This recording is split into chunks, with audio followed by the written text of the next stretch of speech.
In front of me is ZTE Blade A71, and today I would like to show you how you can switch on or off automatic screen rotation on this ZTE.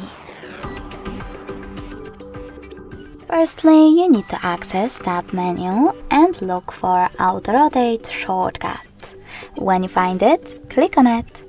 As you can see, mine is now blue. That means that auto rotation is enabled, but you can always disable it by tapping on the same shortcut. If you wish to, you can always go into settings instead and tap on display section. Now scroll all the way down and tap on this switcher next to auto rotate screen to switch it on or off.